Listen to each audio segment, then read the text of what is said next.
So, post Easter holidays, seems like back into a good routine. A little bit of another break coming up with the bank holiday again. Seems like it really is too soon, almost. Want to get back into things and keep going and get that routine back up and running. And for me personally, I think it's with having been a teacher and teaching again now. Holidays, time off is a bit of a strange one. I'm quite structured. I like routine, and I find that things fit in better week to week if you've got a routine and a plan. And with, in a sense, kind of having two vocations in terms of teaching at the moment and personal training, coaching, online and my boot camps as well. There's always something to do, even when there's time off from school. But there's a principle, I think it's called the Parkinson's principle, which basically says whatever time there is available to do a task or do some things, you'll end up taking that time. So sometimes, even though there's less to do, it actually takes longer to do because of being out of the routine.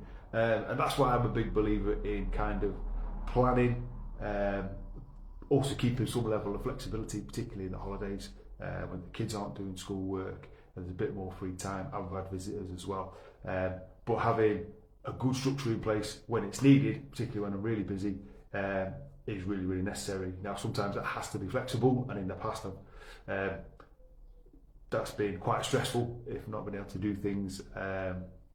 More putting pressure on myself, more putting a heavy expectation on myself, and kind of learning to be more flexible, let things go a little bit, and understand that it's a long game, and that consistency that I talk about is as true for me as it is for anybody else. Doing those things, getting things done, doing it at all sometimes is better than not being able to do anything, and that can be applied to spending time with family, spending time with friends, exercise, studying, personal growth, all that sort of thing. If you can put 5 minutes in consistently, that's going to add up, rather than not doing anything for a bit and then doing a little rush, or it just kind of falling by the wayside because we think that we can't, if we're not doing this large chunk amount that we've kind of potentially just allocated to ourselves, that this is what we need to do to achieve this, then we kind of leave that to one side. And I read a really good post by another online coach today, the fitness guy, basically said sometimes it might seem for exercise that is going to have to get pushed all the way down the priority list, but often actually doing that activity, that exercise, is so helpful for us physically and mentally that then the rest of the long list, the to-do list, actually becomes easier to do because you've taken that break. And a lot of his workouts are quite similar to my online workouts, 15, 20, 25 minutes, bodyweight workouts, doing them at home. So easy enough to kind of slot in, and it's just actually the kind of time cost is much lower than the longer term benefit, and the reverse would be true. The not doing that workout or doing that activity that helps with just the headspace and everything like that actually then becomes more of a weight, and maybe you end up putting things off more, procrastinating more, puts us in, if we're getting a good headspace about what's in front of us, then that's going to be good. And actually, to take that short time to prioritise ourselves, the other things become much more easy to fit in, and resentment of how you use your time, I think, is actually quite common. We have to give our time to a lot of things. Work probably for somebody else, for other people's benefit. Obviously we will get financially rewarded for that, but it's essentially time that we're getting paid for. The kids, we all love our kids, but at the same time they take up more and more time. It would seem as much time at every stage, pretty much. There's always something going on. You go through the baby stage where they need lots of attention, and then you get to the next stage where they're a little bit more independent, maybe going to school, but then after school clubs, sports, whatever, all that sort of thing. And it just kind of shifts in terms of what time you have to allocate to them. The things that need doing, the shopping, even if it's arriving online, you've still got to get it in and allocate that time to it. So doing something positive that is for yourself is potentially going to actually make the other things you've got to do more manageable, more enjoyable even, not thinking about what we've missed out on so much, and that it can be very, very helpful. So on from that, might have seen last week on my social media on different places that I post things, me doing my best Wim Hof impression. Started watching this series on the BBC. Actually probably been aware of him and following him for about 3 years. I'd say it's about at least 3 years now. Actually came across him in a book that I read by somebody else in the fitness world called Ross Edgley. You might know him from doing various different kind of crazy endurance, fitness, athletic endeavours, but the main kind of one that is the kind of biggest one he's done is swimming all the way around the main mass of the British Isles. And it took him X number of days. He didn't go back on dry land the whole time. He had a boat support, but back onto the boat at night to rest, and at the times when he needed to rest, but didn't actually come onto dry land for the whole time he swam around. And then on the back of that, you might have seen he was kind of the trainer / professional experienced person on a TV series that Channel 4 did about swimming across the channel, which some different celebrities and athletes did as a relay.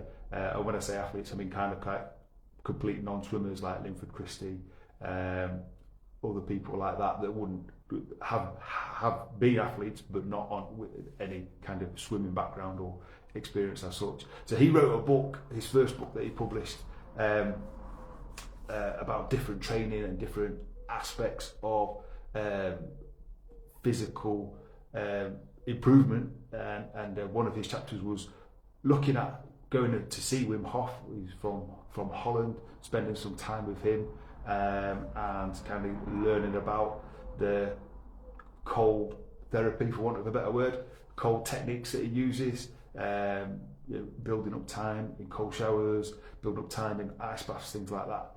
And so I've been aware of it for a while, used different aspects of it. Don't get me wrong, much easier to put cold water on yourself when it's really warm outside.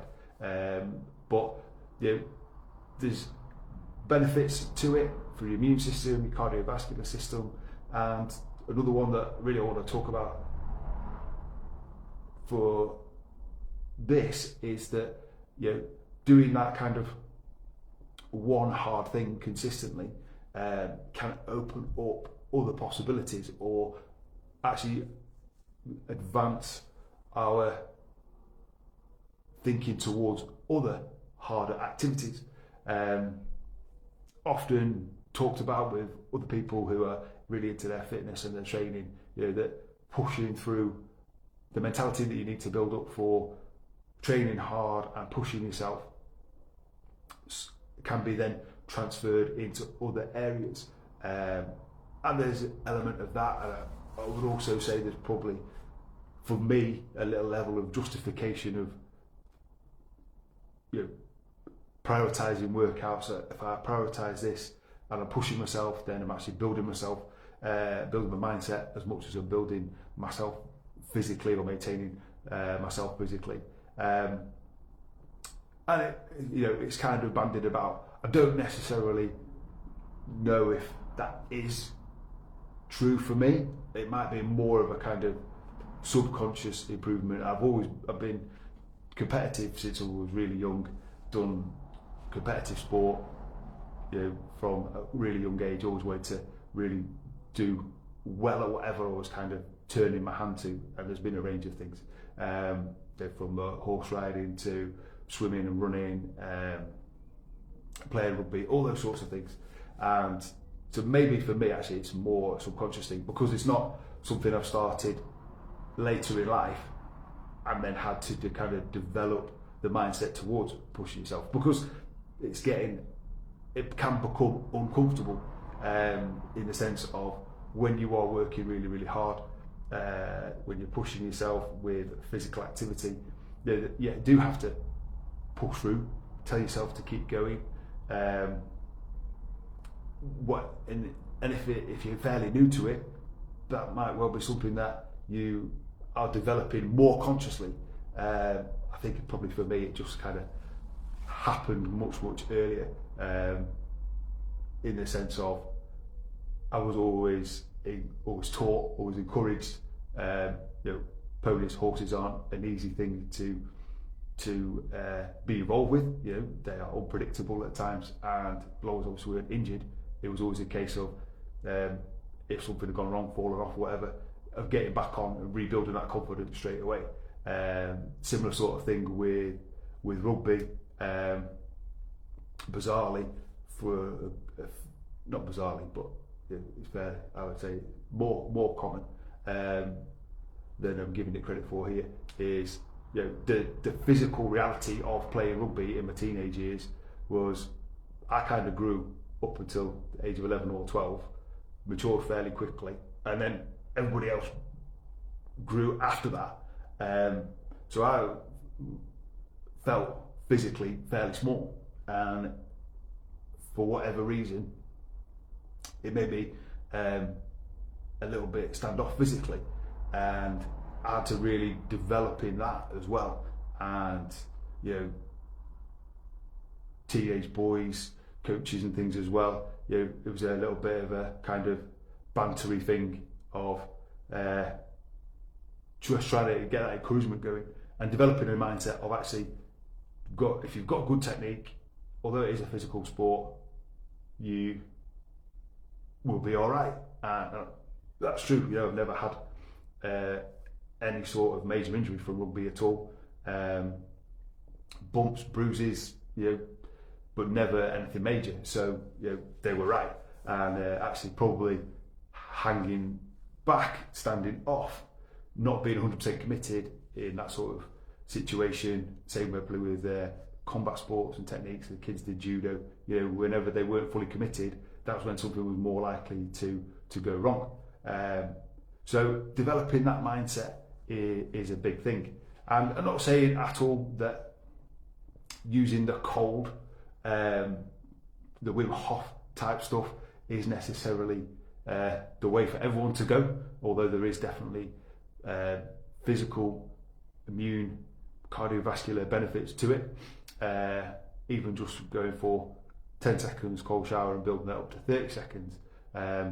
Believe me, in the summer when it's really warm and our houses that are set up for kind of hot and cold and not really sure where they're at times, it can be really, really nice and really useful if you go from doing a workout or exercise or activity and you've got to get ready for something where you want to be that bit cooler, like jumping in the car to go to work or whatever. It can be really useful.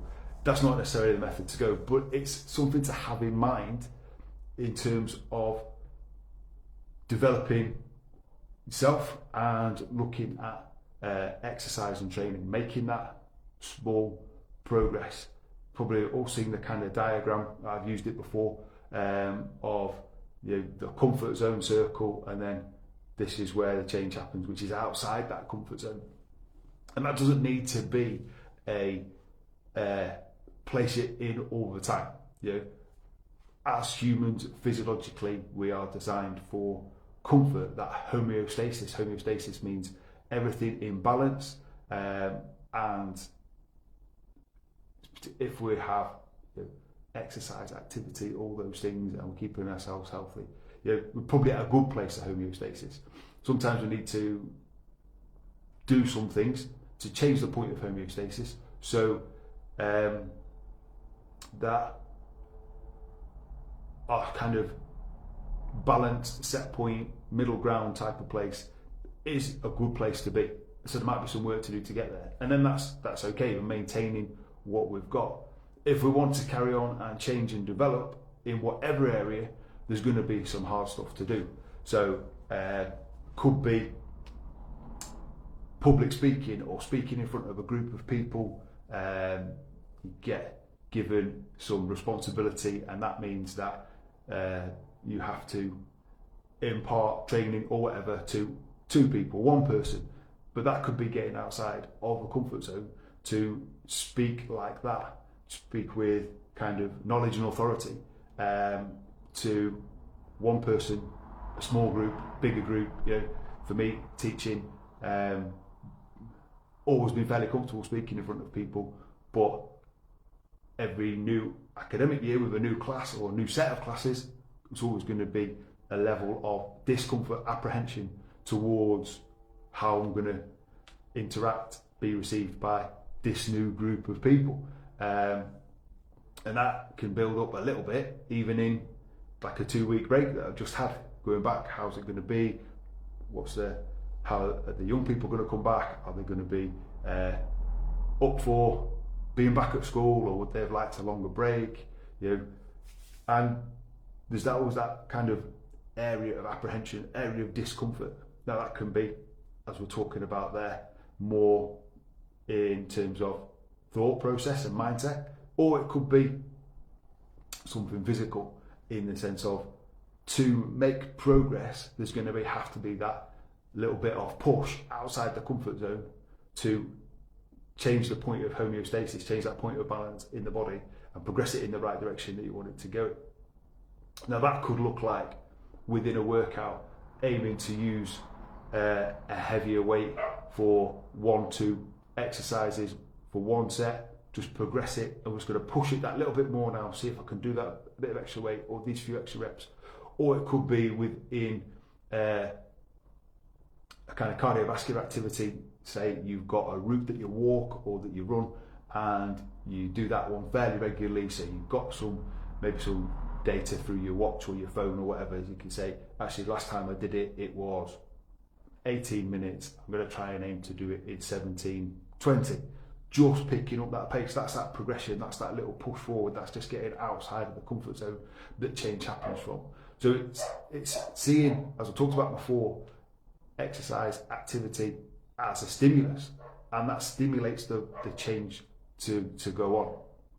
You know, there's other physiological things that happen as well. You know, when you use muscle, it improves in terms of how well it can contract and things like that. But that all contributes in from having this mindset of, at different points I'm going to push. Now it's not always possible to keep pushing. No, it's not a linear thing. We haven't always got the same amount of energy. We haven't always had the same amount of sleep in preparation. You know, there's so many factors that can affect what we're doing. But it's kind of having that in the back of your mind all the time. Where can I make some improvement? Where can I make this progress? Where can I spend this small but significant amount of time outside of my comfort zone to move things forward in whatever area that is? You know, doing that hard thing. This is for a different podcast. What was it called? Well, I've lost it. Modern Wisdom by Chris Williamson. And there was another one, really good one, a couple of weeks ago about expectation. But this particular one was talking about, phrase it up in the right sort of way, missed opportunities. And actually talking about social interaction and getting out of your comfort zone to speak to someone or interacting in a positive way. These kind of micro interactions that we have, and recognizing the signs of just making a micro interaction into something slightly more, to have a very small conversation or to do something completely purposeful when the opportunity arises. The podcast is actually about the science of luck, which sounds counterintuitive, and they talk about that, and the regret that comes from not doing something, the hard thing, can last infinitely longer than the discomfort that you would feel from doing the thing. So say, here's the example. One example on there was that Chris had the opportunity to meet someone that had actually inspired him to start his podcast. Now, his podcast has got loads of downloads and millions of listeners now across YouTube and Spotify. But this other person is 10 times bigger in the podcasting world, Tim Ferriss.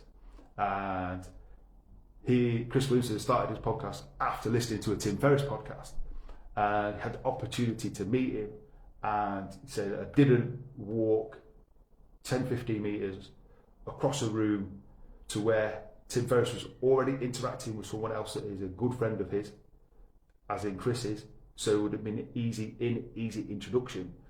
Didn't go and do it, it was a bit starstruck, a bit awestruck, and that 10 second, 15 second, 10-15 metre walk across, point of contact, saying hello, says that's played on his mind for days and weeks afterwards, because it was a missed opportunity. So in many areas, taking those opportunities, just stepping out of our comfort zone, pushing that little bit more in the workout is where the change and growth happens.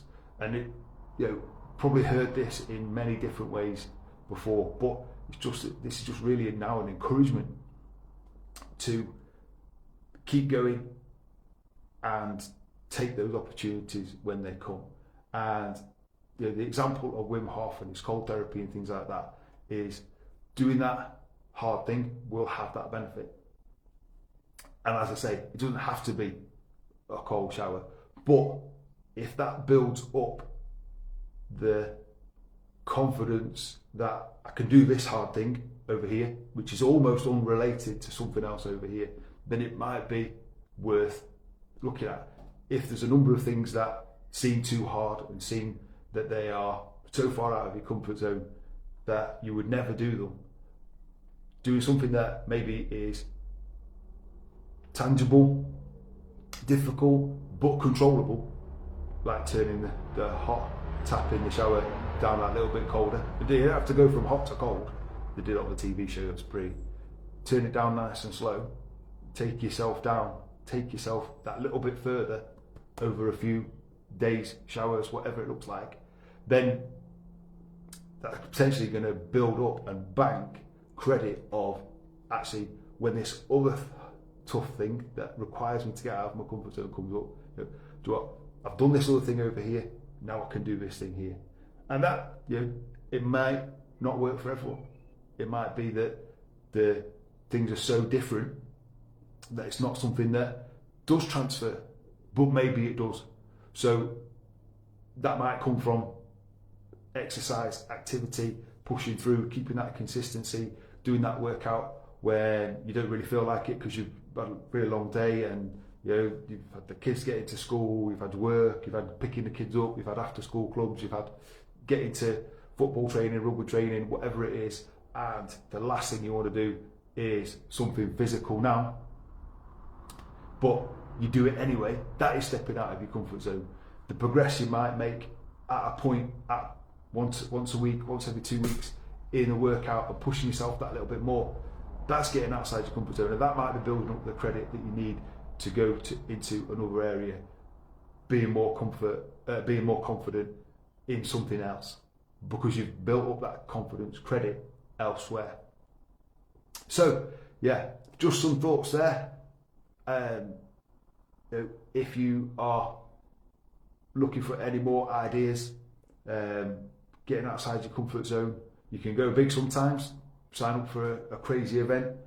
I did the very first Tough Mudder back in 2013, at the end of a time when I'd actually been really out of shape. So I'd been in fitness, been a personal trainer, been a health and fitness manager, been a gym manager, come out of that, done DJing in Ibiza, come back, got into some different sort of work, and then ended up going into teaching. And we'd had the kids, and actually at that time, school canteen, bacon sandwiches at break time. We used to get credit on our we used to get kind of basically a meal allowance for doing duties at school, and spend it on bacon sandwiches at break time. Was not in great shape, and I did a transformation challenge myself, and kind of my big goal, my reward, weirdly, was to do a Tough Mudder, obviously advertising, and was to do that. And jumping off anything high, fear of heights, was massively outside of my comfort zone. Particularly then jumping off high things into cold, dirty water. Definitely not my idea of fun. And it was almost an irrational fear because I could swim really, really well. I know I'm not going to drown, and actually I don't mind the cold. No one likes being cold, but I don't mind the cold. I grew up horse riding and having to go to do the horses and do competitions in monsoon, sideways rain, and you just had to basically crack on, and you'd be soaking wet through, and the different elements were, but adding heights to it was really outside of my comfort zone. And essentially I just kind of took credit from elsewhere of, actually, look, stuck at this training plan for 12 weeks, you've kept consistent with that, you can transfer that mindset to being able to do these things. And heights I'm still not great with, but now I can take the credit that I built up, the confidence credit of getting to the point of being able to do the event and subsequent things after that involving heights, that I can get myself through whatever it is. And that's more kind of controlling that almost irrational fear, because most situations that we go into that involve heights are highly managed and really, really safe. So it's just something to think about. You can do small little things consistently and build it up. You might want to put that into doing something that bit bigger outside of your comfort zone, but these opportunities for building confidence in one area could well help you out in another area, and help you make progress somewhere else as well. So hope that's been helpful. Any comments, any questions, please send them over to me, add them to social media profiles where I post this around, or email me, mark@mwfitness.net. All right, you take care. See you soon. Thank you for listening to the Always Moving Forward podcast. You can find more information about MW Fitness at www.mwfitness.net, and all our links to social media are there too.